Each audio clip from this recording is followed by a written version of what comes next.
स्वागत है स्टूडेंट्स आपको मेरे इस क्लास में। मेरा नाम है बरसिटी एंड आज हम पढ़ने वाले हैं फ्लेमिंगो बुक का द लास्ट लेसन। वैसे द लास्ट लेसन मतलब आखिरी लेसन नहीं, बल्कि चैप्टर का नाम है the last lesson.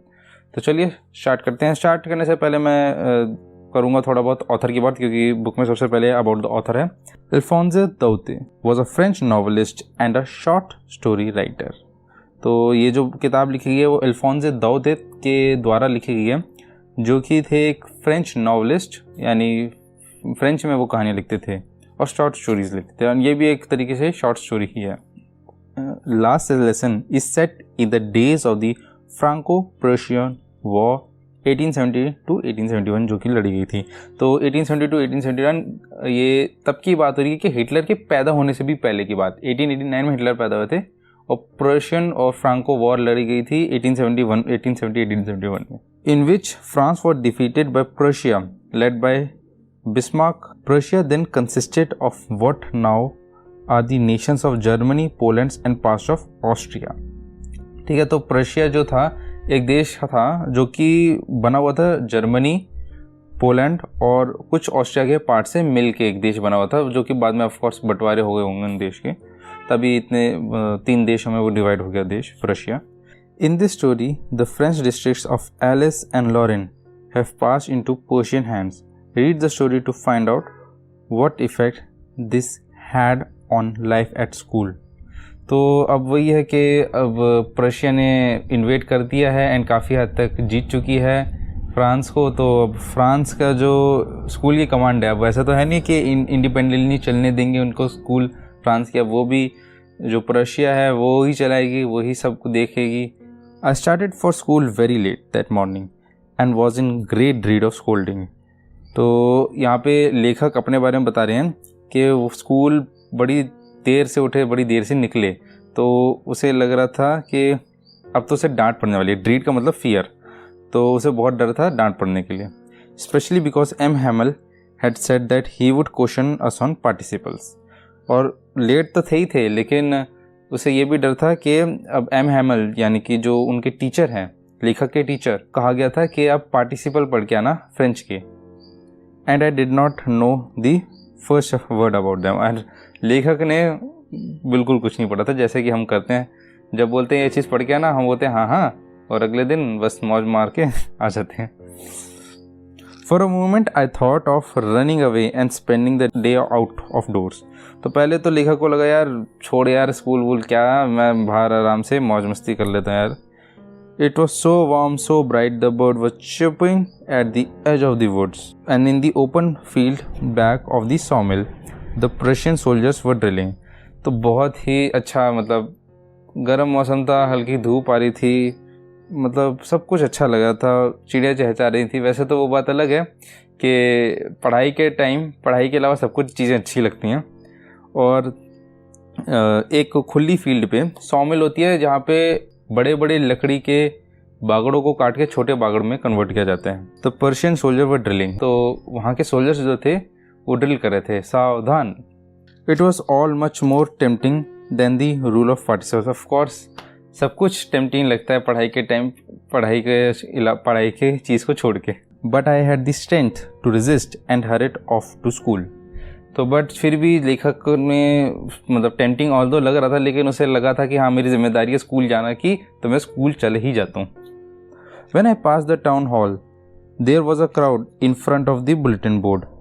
For the last 2 years all our bad news had came from there. तो एक बुलेटिन बोर्ड लगा हुआ था जो लेखक का स्कूल का रास्ता था, और सारी बुरी खबरें वहीं से आती थीं। The lost battle, the draft, the orders of the commanding officer. बिल्कुल अब फ्रांस जो है हारने वाला था, तो सारी बुरी खबरें आनी थी कि हम जंग हार गए हैं, बुरी खबर। And I thought to myself without stopping what can be the matter now. अब लेखक सोचते कि यार लोग इकट्ठा हो रखे बुलेटिन बोर्ड पर, कोई बड़ी खबर होगी, पर लेकिन उसे लेखक को पता था कि कोई बुरी खबर ही होने वाली है, लेकिन सोच रहा था कि क्या बुरी खबर हो सकती है। Then as I hurried by as fast as I could go, the blacksmith watcher who was there with the apprentice reading the bulletin called after me, "Don't go so fast, Bub. You will get to the school in plenty of time. तो जो blacksmith था लोहार और watcher यानी कि watchman who was there with his apprentice. Apprentice मतलब एक तरीके से असिस्टेंट समझ लीजिए, स्किल सीखने वाला असिस्टेंट। तो उन्होंने कहा कि भाई इतना जल्दी में जाने की जरूरत नहीं, बहुत आराम टाइम से पहुंच जाओगे तुम। I thought he was making fun of me. तो अब भैया लेखक को लगा ये बहुत सरकास्टिकली टोन में बोल रहे हैं कि अरे आराम से पहुंच जाओगे तुम ऐसे लेखक को लगा कि बहुत ज़्यादा सरकास्टिक वे में मेरा मजाक उड़ा रहे हैं। And reached M Hamel little garden all out of breath. तो लेखक फिर भी भाग भाग के पहुंचा कि उसे लगा भाई वो तो लेट हो गए। Usually when school began there was a great bustle which could be heard out in the street. जैसे ही बसल का मतलब होता है मूविंग, एनर्जेटिक और बहुत ही बिजी मैनर से। तो मतलब बहुत ही चिल्लम चिल्ली होगी। तो मतलब जब स्कूल शुरू होता है तो जैसे कि आपको पता होगा थोड़ा चिल्लम चिल्ली रहती है, और जो कि पीछे भी आपको स्ट्रीट्स पे भी सुनाई देने को मिल जाती है। The opening and closing of desk lessons repeated in unisons very loud with our hands over our ears to understand better। इसका कहने का मतलब है कि यार अब भसड़ तो हो रही होती है, साथ में ये दरवाज़ा खोला, डेस्क पीछे खड़ी बैठे और इसकी शायद शोर की आवाज़ आ रही होती है जब स्कूल शुरू होने वाला होता है। वैसे तो normally lessons repeat in unisons very loud with our hands over our ears to understand better. जैसे बच्चे कहते हैं 2 1 जा 2 ऐसा कुछ टाइप का। तो वैसे इससे अंडरस्टैंड कुछ बेटर होते हैं कि नहीं होते, अंडरस्टैंड तो होता नहीं, इससे रट्टा मारा जाता है। तो ये लेखक थोड़ा सरकास्टिकली बोल रहे हैं कि to hands over our ears to understand better. मतलब ये शोर आ रहा होता है जनरली, बट उस टाइम कुछ ऐसा नहीं था। And the teacher's great ruler rapping on the table. Rapping मतलब पट पट पट पट पट होता है ना, हमारे मास्टर जी समझाते हैं इसका आंसर बताओ, इसका तो ऐसे रूलर रैपिंग। इसकी जनरली आवाज़ आती है स्कूल शुरू होने से पहले। But now it was all so still, सब कुछ शांत था। I had counted on the commotion to get my desk without being seen. और कमोशन का मतलब है नॉइजी डिस्टर्बेंस। मतलब लेखक को लगा कि यार यही भसड़ वसड़ चल रही होगी और मैं चुपचाप करके अपने डेस्क पे जाके आराम से बैठ जाऊँगा ताकि कोई मुझे नोटिस ना कर पाए। But of course that day everything had to be as quiet as Sunday morning. लेकिन वही है, लेखक को लगा कि यार एक टाइम मैं इतना अभी लेट हो रहा हूँ, ऊपर से मैं सोचा था चुपचाप घुस जाऊँगा, लेकिन सब कुछ तो शांत पड़ा हुआ है। अब क्या करूँ मैं, अब तो सब मैं देख लेंगे लेट आते हुए, मुझे एम हैमिल जो हैं वो डांटेंगे भाई। Through the window I saw my classmates already in their places and M Hamel walking up and down with his terrible iron ruler under his arm. तो वो जब स्कूल पहुंचने वाला होता है तो शीशे में देखता है कि सब लोग बैठ चुके हैं, और जो एम हैमिल उनके जो टीचर हैं वो एक आयरन रूलर, लोहे का जो फुट्टा होता है, उसके साथ आगे पीछे घूम रहे हैं। तो उसे लगा भाई अब तो डांट पिटेगी जहर। I had to open the door and go in before everybody. You can imagine how I blushed and how frightened I was. अब ठीक है भाई, एकदम शांत माहौल है, आप खोलोगे तो सबकी नज़रें आप पे हो जाती है ना, तो बहुत ही एम्बैरेसिंग सा माहौल हो जाता है। तो वही लेखक का हुआ था। But nothing happened. M Hamel saw me and said very kindly, go to your place quickly little France, we were beginning without you. तो वैसे तो कोई जब ज़रूरत से ज़्यादा अच्छा होता है तो हमारे दिमाग में होता है ये क्या हो रहा है। तो वही एक्चुअली एम हैमिल जो टीचर हैं, वैसे तो उन्हें बड़ा गुस्सा होना चाहिए था कि यार अब हमें एक्चुअली लेखक का नाम भी पता चल गया, लिटिल फ्रांस। तो जो लेखक का नाम है फ्रांस है। तो फ्रांस को लगा कि भाई ये तो मुझे डांटेंगे और बहुत डरा हुआ था, लेकिन एम हैमिल उसके टीचर ने बोला अरे शांति से जाके चुपचाप से बैठ जाओ यार, हम आपके बिना ही शुरू करने वाले थे। I jumped over the bench and sat down at my desk, not till then when I had got a little over my fright did I see that our teacher had his beautiful green coat, his frilled shirt and the little black silk cap all embroidered that he never wore except on inspection and prize days। तो इसमें लेखक बता रहा है कि जैसे ही मतलब वो जाके आराम से डेस्क में बैठा एंड थोड़ा सा उसका डर कम हुआ, तो उसने नोटिस किया कि जो टीचर हैं वो काफ़ी अच्छे से वेल ड्रेस आए हैं, कोट पहन के आए हैं और एक बहुत ही अच्छी सी शर्ट पहन के आए हैं, फ्रिल शर्ट पहन के हैं और एक सिल्क कैप पहन के आए हैं, जो कि बहुत ही स्पेशल डेज यानी इंस्पेक्शन है। इंस्पेक्शन में आपको पता होगा स्कूल बहुत ही सोफिस्टिकेटेड रहता था, या फिर इंस्पेक्शन इन द मतलब इसमें ये बताया नहीं गया कि टीचर इंस्पेक्शन या स्टूडेंट्स इंस्पेक्शन, लेकिन ठीक है इंस्पेक्शन के दिन यानी इंपॉर्टेंट डेज में। और प्राइस डे मतलब बहुत ज़्यादा हैप्पी डेज या फिर इंपॉर्टेंट डेज में वो कपड़े पहने थे, और वही कपड़े आज पहने थे उनके टीचर ने, मतलब आज कुछ तो खास था। Besides the whole school seemed so strange and solemn. अब सोलम का मतलब मैं बता देता हूँ, फॉर्मल एंड डिग्निफाइड। फ्रांस को ने देखा कि हाँ टीचर भी बहुत सोफिस्टिकेटेड हो रखा है, लेकिन पूरा स्कूल भी सोफिस्टिकेटेड ही लग रहा है और शांत ही लग रहा है और थोड़ा अजीब भी। But the thing that surprise me most was to see on the back benches that were always empty the village people sitting quietly like ourselves. थोड़ा सा सरप्राइजिंग फ्रांस को तब लगा जब उसने पीछे मुड़ के देखा, तो देखा कि यार कुछ विलेजर्स बैठे हुए हैं, जो कि नॉर्मली बेंचेस खाली रहती थी क्योंकि शायद स्टूडेंट्स कम होंगे स्कूल में। ओल्ड हॉजर यानी कि जो प्रोटेक्शन देता है, रैन बसेरे देने वाला, वैसे एक तरीके से हॉजर कहा जाता है, थोड़ा घर प्रोवाइड करने वाला, छत प्रोवाइड करने वाला छत पे। With his 3 cornered hat, the former mayor, the former postman and several others beside. तो एक उन्होंने मतलब फ्रांस ने देखा कि मेयर बैठा हुआ है, हॉजर बैठा हुआ है और कुछ लोग बैठे हुए हैं पीछे की साइड, पोस्ट मास्टर भी बैठा हुआ है पीछे। Everybody looked sad and Hauser had brought an old primer. Okay, primer क्या होता है? प्राइमर एक समझ लीजिए कुंजी जिसे कहते हैं, पतली सी बुक को प्राइमर कहते हैं। थम्ड द एजेस यानी कि ऑफकोर्स उसके किनारे मुड़े पड़े थे, तो बहुत पुरानी प्राइमर थी उसके पास। And he held it open on his knees with his great spectacles lying across the pages. अब वो जैसे प्राइमर बस खुली हुई है और जो से चश्मे उस पेजेस पे ऐसे रेस्ट कर रहे हैं, उसने देखा कि जो हॉजर के चश्मे हैं वो उसकी पतली कुंजी पे आराम से पड़े हुए हैं। While I was wondering about it all, M. Hamel mounted his chair and in the same grave and gentle tone which he had used to me, said, "My children, this is the last lesson I shall give you. The order has come from Berlin to teach only German in the schools of Alice and Lawrence. The new master comes tomorrow. This is your last French lesson. I want you to be very attentive." तो M हैमल जो कि teacher हैं, उन्होंने बोला कि मतलब बहुत ही emotional हो गए होंगे वो ऑफ कोर्स के बच्चों को बताते बताते कि ये आपका आखिरी फ्रेंच का लेसन था।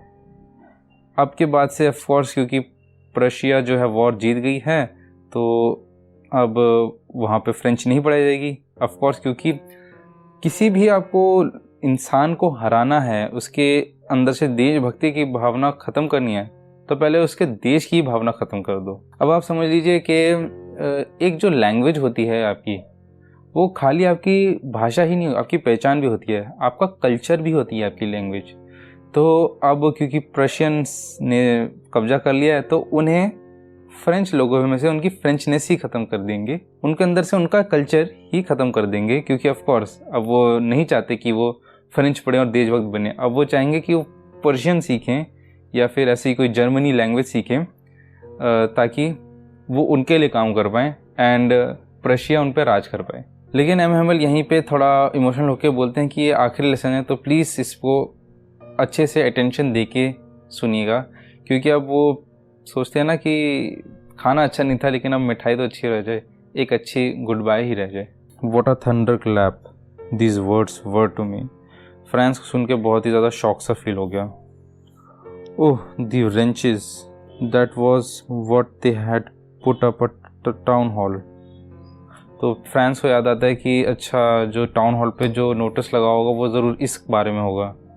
तभी उसके वॉचमैन ने कहा एंड वो अप्रेंटिस ने कहा कि कोई बात नहीं, आराम से जाना, बहुत टाइम से स्कूल जल्दी ही पहुंच जाओगे तुम। My last French lesson, why I hardly knew how to write, I should never learn any more, I must stop there them, oh how sorry I was for not learning my lessons, for seeking birds eggs और going sliding on this Saar. अब यहाँ France सोचता है कि मैं अभी French ठीक से सीख भी नहीं पाया और मुझे वहीं पे रोकनी पड़ रही है, और मुझे वहीं रुक के एक बार टाउन हॉल के टाइम देख जाना तो चाहिए था। मुझे क्या नाम है, एक बार टाउन हॉल पे देख के रुकना चाहिए था। मुझे ज़रा टाउन हॉल पे देख के एक बार पढ़ लेना चाहिए था कि क्या न्यूज़ है, लोग इकट्ठे हुए हैं, या फिर मुझे थोड़ा पढ़ने का और समय देना चाहिए था। लेकिन उसके बजाय मैं क्या करते रहा, मैं बस पक्षियों को देखते रहा, अंडों को देखते रहा और स्लाइडिंग इन द सार, मतलब कि रिवर से फिसलते रहा। तो यानी कि मैं पढ़ाई के अलावा, फ्रेंच सीखने के अलावा, पढ़ाई भी नहीं, फ्रेंच सीखने के अलावा बाकी हर काम करते रहा। और अब फ्रांस को थोड़ा सा रिग्रेट हो रहा है। My books that had seemed such a nuisance. Nuisance is inconvenience या annoyance. A while ago, so heavy to carry, my grammar and my history of the saints were old friends now that I couldn't give up.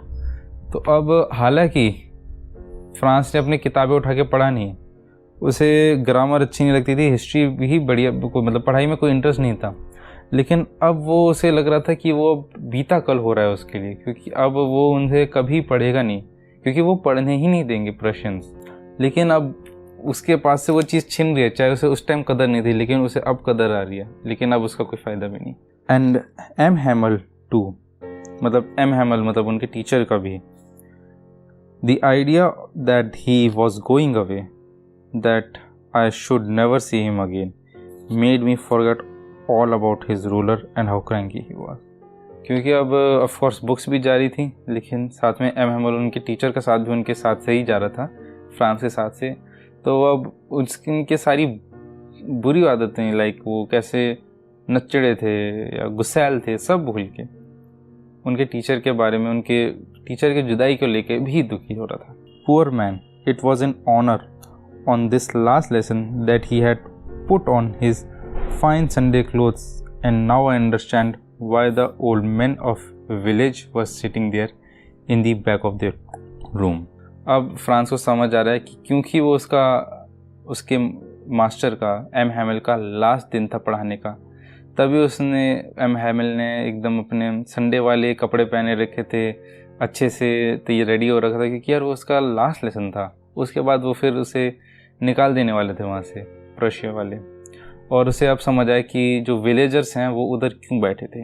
It was because they were sorry too that they had not gone to school more, क्योंकि उन्हें भी, villagers को भी लगा काश वो school थोड़ा और चले जाते, वो थोड़ी अपनी लैंग्वेज और सीख जाते, थोड़ा सा और अपना कल्चर अपने अंदर डाल पाते। It was their way of thanking our master for his 40 years of faithful service and of showing their respect for the country that was theirs no more. So एक तरीके से ये जो विलेजर्स थे उनका रिस्पेक्ट देने का तरीका था एम हैमल को, कि आपने हमारे लिए मतलब 40 years ऑफ सर्विस की है, फ्रेंच पढ़ाने की कोशिश की है, वो बात अलग है, हम पढ़े नहीं, उनका दुख उन्हें खुद भी है, उन विलेजर्स को भी है। लेकिन जो एम हैमल थे वो हमेशा अपनी देश के लिए अपना कल्चर नहीं भूले, लेकिन अब वो देश अब उनका रह ही नहीं गया था। When I was thinking of all this, I heard my name called. जब ये सब फ्रांस के दिमाग में चल ही रहा था, तो उसको अपना नाम किसी ने पुकारा, ऐसा सुनाई दिया। It was my turn to recite. What would I not have given to be able to say that dreadful rule of participles all through. तो अब फ्रांस को नाम सुनाई देता है अपना, तो उसे पता चलता है हाँ, उसे पार्टिसिपल्स के नाम पढ़ के सुनाने हैं। वो सोचता है कि काश मैं उस टाइम पढ़ के आता और सब कुछ आराम से, प्यार से, सब कुछ तरीके से सुना देता। मैं क्या ऐसा कर सकता हूँ कि वो मैं सुना दूँ, लेकिन ऑफ कोर्स उन्होंने कुछ नहीं पढ़ा था फ्रांस से, तो कैसे सुना सकते हैं। Very loud and clear and without one mistake, मतलब बिल्कुल एकदम प्यार से, अच्छे से पढ़ के और बिना किसी गलती के फ्रांस उसे सुनाना चाहता था पार्टिसिपल्स को, लेकिन उसने पढ़ा ही नहीं था। But I got mixed up on the first words and stood there, holding on to my desk, my heart beating and not daring to look up. पहले ही अक्षर में वो अड़ गया, उसकी धक धक तेज़ हो गई दिल की, एंड वो उसकी हिम्मत ही नहीं हुई कि ऊपर जाके एक बार अपने प्रोफेसर के, एम हैमल की आंखों में आके डाल के, या फिर ऊपर भी ब्लैक बोर्ड की तरफ भी देख सके। I heard M. Hamel say to me, I won't school you, little France. You must feel bad enough. तो अब टीचर कहते हैं एम हैमल के, मैं तुम्हें डांटूंगा नहीं फ्रांस, तुम पहले से ही बहुत बुरा फील कर रहे होगे, और क्योंकि सब कुछ इन सब चीज़ों की वजह से फ्रांस सचमुच बुरा फील कर भी रहा था। See how it is, every day we have said to ourself, bah I have plenty of time, I will learn it tomorrow, and now you see where we have come out. तो हम ऐसे ही कहते हैं कि हम हमेशा कल कल कल पे चीज़ डालते रहते हैं कि कल कर लेंगे, और कल कभी आता नहीं। और इनके केस में कल पहुंच गया था कि अब उनके लिए कोई और कल है ही नहीं, क्योंकि अब फ्रेंच वो नहीं सीख सकते। That's a great trouble with else's. तो एल्सेस वही है कि ये बोलते हैं ना, हिंदुस्तान में ही दिक्कत है, तो वही फ्रांस में एल्सेस एक जगह का नाम है, बोलते हैं एल्सेस की भी यही दिक्कत है। She puts of learning till tomorrow. तो यहाँ पे एल्सेस को एक फेमिनिन एंटी की तरह दिखाया गया है कि वो हर चीज़ कल पे डाल देती है। एल्सेस एक्चुअली एक जगह का नाम है। Now those fellows out there will have the right to say to you, how is it you pretended to be Frenchman and yet you can't neither speak nor write your own language, but you are not the worst poor little Franz. अब M Hamel Franz को कहते हैं कि अब वो जो बाहर खड़े हुए यानी प्रशियंस को वो रेफ़र कर रहे हैं, बोलेंगे कि तुम्हें फ्रेंच के सिटीजन्स कहलाने का हक ही कैसे, तुम फ्रेंचमैन कैसे खुद को कहला सकते हो कि ना तुम फ्रेंच सीखे हो, ना तुम बोल सकते हो, ना तुम लिख सकते हो, तुम काहे के फ्रेंचमैन हो। But you are not the worst poor little France. मतलब एम हैमिल यहाँ कहते हैं लेकिन तुम्हारी गलती भी नहीं है France. We have all a great deal to reproach ourselves with. Reproach यानी डिसअप्रूवल, तो यानी कि हम सभी अपने पे शर्मिंदा एक तरीके से। Your parents were not anxious enough to have you learn, they prefer to put you to work on a farm और at the mills so as to have a little more money. लेकिन वो professor M हैमिल कहते हैं कि शायद तुम्हारे माता पिता ने खुद ही इस चीज़ पे इतना ज़्यादा तवज्जो नहीं दी, इतना ज़्यादा इंटरेस्ट नहीं लिया, और वो चाहते थे कि तुम किसी मिल या फिर तुम किसी फार्म में ही काम कर लो, कम से कम थोड़े ज़्यादा अच्छे पैसे तो बना लोगे, एक्स्ट्रा पैसे बना लोगे। And I have been to blame also, have I not often send you to water my flowers instead of learning your lessons, and when I wanted to go fishing did I not just give you a holiday. M Hamel यहाँ कहते हैं कि मैं भी पूरा हकदार हूँ पूरे ब्लेम का, क्योंकि फ्रांस को वो बोलते थे कि यार तुम मेरे गार्डन में पौधों में पानी दिया, पेड़ों में पानी दिया, जबकि एम हैमिल को फ्रांस को पढ़ाना चाहिए था। और जब भी एम हैमिल का फिशिंग करने का मन करता था तो वो फ्रांस को कहते थे चलो आज तुम्हारी छुट्टी है। Then from one thing to another M Hamel went on to talk on the French language, saying that it was the most beautiful language in the world. अब फिर एम हैमिल का ध्यान हटा फ्रांस से एंड अपने गिल्ड से भी, और फिर वो बताना शुरू की कि फ्रेंच कितनी ही ब्यूटीफुल, कितनी खूबसूरत लैंग्वेज है पूरे इस दुनिया में। The clearest, the most logical, that we must guard it among us and never forget it, because when a people are enslaved as long as they hold fast to their language, it is as if they have the key to their prison. ये बहुत ही ज़्यादा strong words हैं, ये मैं आपको बताना चाहूँगा, क्योंकि हम समझ भी सकते हैं, क्योंकि हमारे पे भी अंग्रेज़ों का राज था, तो हम समझ सकते हैं कि अंग्रेज़ों ने हमारे अंदर से पूरा हिंदुस्तान निकालने की कोशिश की, लेकिन क्योंकि हम शायद वहाँ पे हम अपने कल्चर में इतना जुड़े हुए थे कि शायद उन्होंने हमारे इस देश पे कुछ टाइम तो राज कर लिया, लेकिन हमारे दिल कभी भी उनके नहीं हो पाए, क्योंकि हमारे दिल में हमेशा हमारी देशभक्ति पनपती थी। और वो इसलिए क्योंकि शायद उस ज़माने में हम जो थे हमारे कल्चर से बहुत जुड़े रहे, और कल्चर का एक बहुत ही इम्पॉर्टेंट पार्ट है भाषा। और यहाँ पे एम हैमिल कहते हैं एक तरीके से कि अगर हम अपनी इसी कल्चर को, इसी भाषा को अपने सीने से लगा कर रखेंगे तो हम कभी भी कैद में नहीं हो सकते। लेकिन अब कोई फ़ायदा नहीं था उन सब चीज़ों का, क्योंकि फ्रांस ने और उन विलेजर्स ने कभी भी फ्रेंच को इतनी तवज्जो नहीं दी, और आज उनका आखिरी लेसन था। Then he opened a grammar and read us our lesson. I was amazed to see how well I understood it. All he said seemed so easy, I think, to that I never listened so carefully, and that he had never explained everything with so much patience. अब क्योंकि ये आखिरी lesson था तो सब कुछ बहुत ध्यान से सुन भी रहे थे, सबको समझ आ रहा था। फ्रांस ने सोचा कि शायद मैंने कभी इतने ध्यान से सुना ही नहीं कि मुझे इतने प्यार से हर चीज़ समझ आ जाए। और शायद एम हैमिल जो, क्योंकि उन्हें पता था वो आखिरी लेसन है, वो बहुत ही प्यार से, बहुत ही शालीनता से आखिरी लेसन, आखिरी चैप्टर पढ़ा रहे थे अपनी लाइफ का। It seems amongst as it's the poor man wanted to give us all he knew before he was going away। ऐसा लग रहा था कि जो एम हैमिल है वो जितना भी उनके अंदर बचा हुआ वो सब कुछ उस आखिरी लेसन में अपना झोंक देना चाहते हैं, एक बार, आखिरी बार फिर से। And to put it all into our heads at one stroke, एक ही बार में सब कुछ। After the grammar we had a lesson in writing. That day M. Hamel had a new copies for us, written in a beautiful round hand, France Alsace। तो क्या नाम है, एम हैमिल ने एक तरीके से पाम्फलेट से लीफलेट सा कुछ कॉपीज पकड़ाई लिखने के लिए, जिसमें फ्रांस एल्सेस लिखा हुआ था। They looked like flags floating everywhere in the schoolroom, hung from the rod at the top of our desk। अब पुराने, मतलब अब कुछ स्कूलों में ऐसा होता है कि हैंगिंग वॉल्स रहती हैं, मतलब ऊपर कुछ पिनअप्स पैम्फलेट से लगे रहते हैं। डेकोरेशंस में आपने देखा होगा कि एक धागा सा है, उसमें पैम्फलेट्स लगे हुए हैं। वो कॉपीज़ कुछ ऐसी लग रही थी, वो जो पैम्फलेट्स जो दिए गए थे, सर्कुलेट गए थे, वो ऐसे लग रहे थे।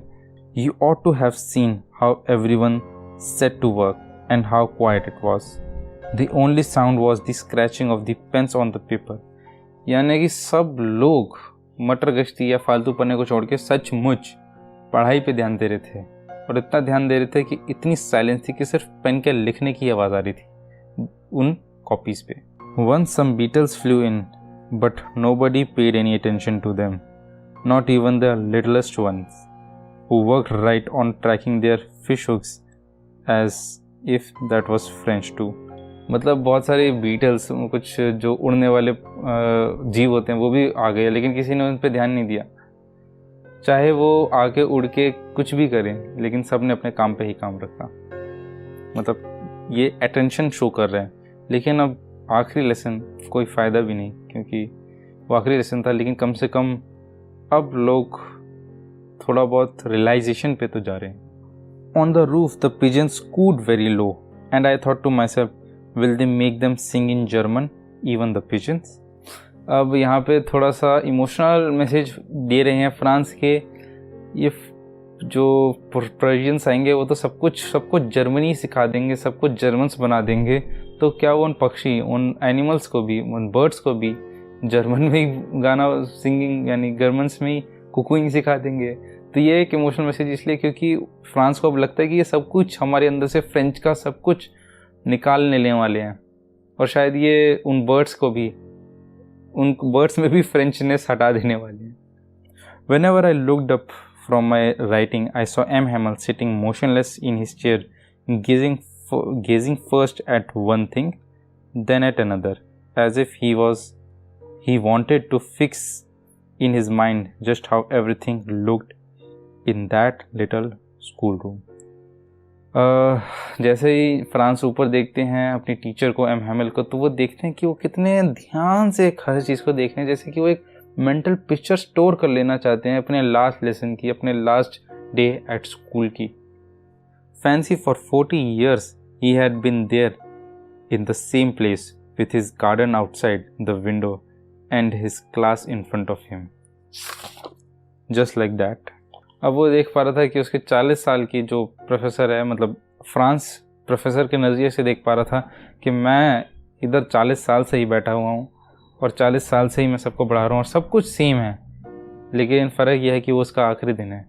और लेकिन फिर भी 40 साल से होने के बावजूद भी, 40 साल उधर पढ़ाने के बावजूद भी, वो एक बार फिर से ध्यान से प्रोफेसर एम हैमिल चारों क्लास को बहुत ही ध्यान से देख रहा था। Only the desks and the benches had been worn off smooth। तो यानी कि मतलब बार बार बैठने की वजह से जो कॉर्नर्स होते हैं डेस्क से, वो थोड़े घिस के एकदम कर्व से हो गए थे, स्मूथ से हो गए थे, यानी उसमें कोई रफ एजेस नहीं बची थी। The walnut trees in the garden were taller and the hop vine that he had planted himself twined about the windows to the roof. मतलब वो देख रहा था कि कुछ बदला नहीं है, प्रोफेसर देख रहा था मतलब ये फ्रांस के नज़रिए से प्रोफेसर देख रहा है कि सब कुछ वही है, लेकिन बस जो डेस्क हैं वो थोड़ी सी पुरानी हो गई हैं, थोड़े से उनके कॉर्नर्स घिस गए हैं। जो वॉलनट ट्री, अखरोट का पेड़ था, वो थोड़ा सा ज़्यादा लंबा हो गया है। और जो होप वाइन यानी कि जो बेल लगाई थी प्रोफेसर ने खुद, वो थोड़ा सा घूम घूम के विंडोज़ तक आ गई हैं। How it must have broken his heart to leave it all, poor man, to hear his sister moving about in the room above packing their trunks for they must leave the country next day. बहुत ही मतलब France को समझ आ रहा होगा, कितना दुखी feel कर रहे होंगे एम हैमिल, कितना दुखी फील कर रहे होंगे उनके टीचर कि सब कुछ उनकी आंखों के सामने से अब सब कुछ बदल जाएगा, सब कुछ ख़त्म हो चुका है। और वो ये भी सुन पा रहे थे कि ऊपर उनकी बहन उनके कपड़े पैक करी, क्योंकि उन्हें अगले दिन उस देश से देश निकाला मिल जाने वाला था, अपने ही देश से। But he had the courage to hear every lesson to the very last.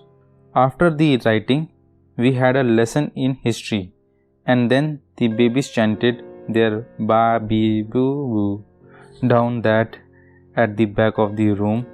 The old Hauser had put on his spectacles and holding his primer in his both hands spelled the letters with them.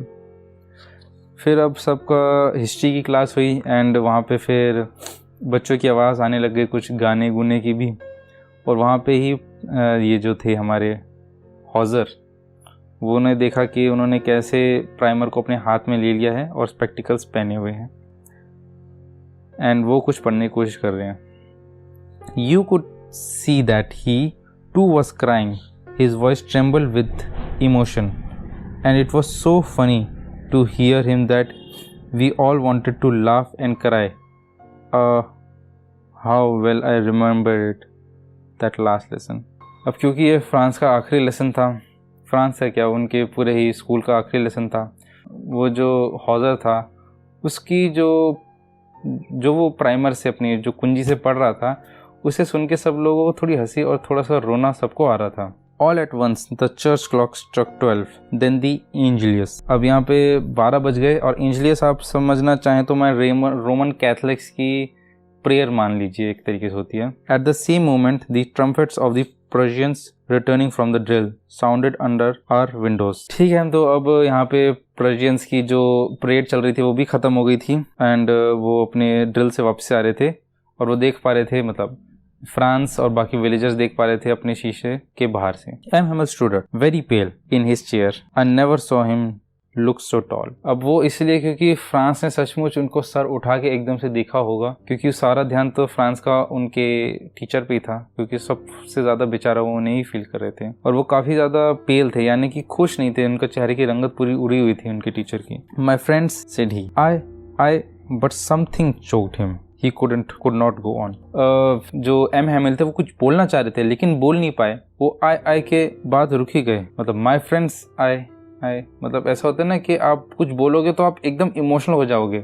एक good bye आप speech बोलना चाहते हो, लेकिन मेरे ख्याल से जो एम हैमिल थे इतने ज़्यादा इमोशनल हो गए थे वो कुछ बोल ही नहीं पाए, उनके गले में कुछ फंस के रह गया। Then he turn to the blackboard, took a piece of chalk and bearing on with all his might he wrote as large as he could विव ला फ्रांस। विव ला फ्रांस का मतलब है लॉन्ग लिव फ्रांस, यानी France की जय हो। तो ऑल्दो अब वो उनके फ्रांस, उनकी कंट्री पे कब्जा होने वाला था, लेकिन लॉन्ग लिव फ्रांस, हमेशा हमारे दिलों में फ्रांस जिंदा रहे और फ्रांस कभी भी ख़त्म ना हो जाए इन Persians द्वारा। Then he stopped and leaned his head against the wall and without a word he made a gesture to us with his hand. School is dismissed. You may go। मैं यहाँ पे एम हैमिल की feelings को feel कर पा रहा हूँ। M हैमिल जो टीचर थे कि उन्होंने कैसे एक मेमोरी बिल्ड कर ली, कैसे एक लास्ट लेसन को वो उन्हें एक्सेप्ट कर चुके थे, वो आखिरी लेसन है, और कितना इमोशनल रहा होगा वो उनका गुड बाय बोलना। लेकिन बहुत ही खूबसूरती से उन्होंने सबको गुड बाय भी बोला एंड अंत में वो बोलना चाहते थे, कुछ तो बोलना चाहते थे लेकिन बोल नहीं पाए क्योंकि वो बहुत ज़्यादा इमोशनल थे। लेकिन लास्ट में भी उन्होंने जो चौक से लिखा था ब्लैक बोर्ड पे कि लॉन्ग लिव फ्रांस, वो शायद उनके इमोशंस को ठीक तरीके से व्यक्त कर पाया होगा। फ्रांस मुझे लगता है इस सब में बहुत ही ज़्यादा गिल्ट में होगा, और कहते हैं जब जागो तभी सवेरा, लेकिन फ्रांस ये रियलाइज़ कर चुका था कि अब बहुत देर हो गई है जागने के लिए।